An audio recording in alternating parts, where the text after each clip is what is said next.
Part 1 video കണ്ടിട്ട് പലരും എനിക്ക് വാട്സപ്പിൽ മെസ്സേജ് അയച്ചു. ഇതെങ്ങനെയാണ് ചെയ്യുന്നത്, ചെയ്താൽ എത്ര രൂപ ചിലവ് വരും, ഇതിൻ്റെ ഗുണം ഉണ്ടോ എന്നൊക്കെ പലരും സംശയം ചോദിച്ചു. ഇത് നമ്മൾ സാധാരണ റൂഫിൽ മദർ സ്ലാബിൽ പ്ലാസ്റ്ററിങ് ചെയ്തിട്ട് ചിലർ അതിൻ്റെ മേളിൽ കോട്ടിങ്ങോ കാര്യങ്ങളൊന്നും ചെയ്യത്തില്ല. ഇങ്ങനെ ചെയ്യാതിരിക്കുമ്പോൾ നമ്മൾ വെയിലും മഴയെല്ലാം മാറി വരുമ്പോൾ നിലവിലെ പ്ലാസ്റ്ററിങ്ങിൽ ക്രാക്കായിട്ട് ഈ ക്രാക്കിൽ കൂടെ വെള്ളം ഇറങ്ങി മദർ സ്ലാബിലും ഈ പ്ലാസ്റ്ററിങ്ങിൻ്റെയും ജോയിൻറ്റിൽ വെള്ളം കെട്ടിക്കിടന്ന് പിന്നീട് ഇതാണ് ലീക്കായിട്ട് മാറുന്നത്.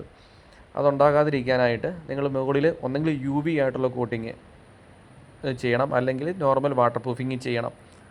അപ്പോൾ ഇങ്ങനെ വാട്ടർ പ്രൂഫിങ് ചെയ്താൽ, ഞാൻ ഈ മുൻപ് പറഞ്ഞ പോലെ ചെയ്താൽ വളരെ ചെറിയ റേറ്റിന് നിങ്ങൾക്ക് ചെയ്യാൻ പറ്റും.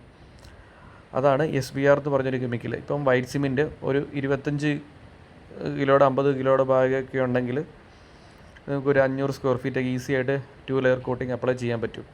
അപ്പോൾ ഒരു 8 കിലോ വൈറ്റ് സിമെൻറ്റ് എടുത്താൽ 1 ലിറ്റർ SBR മിക്സ് ചെയ്യുക. നന്നായിട്ട് മിക്സ് ചെയ്ത് ഫസ്റ്റ് കോട്ടിങ് കൊടുക്കുക. അതുപോലെ തന്നെ അതൊന്ന് നന്നായിട്ട് ഉണങ്ങിയതിന് ശേഷം സെക്കൻഡ് കോട്ടും അപ്ലൈ ചെയ്യുക. ഇത് നല്ല സ്ട്രോങ് ആയിട്ട് നിന്നോളും, പെട്ടെന്ന് ഡാമേജ് ആകില്ല.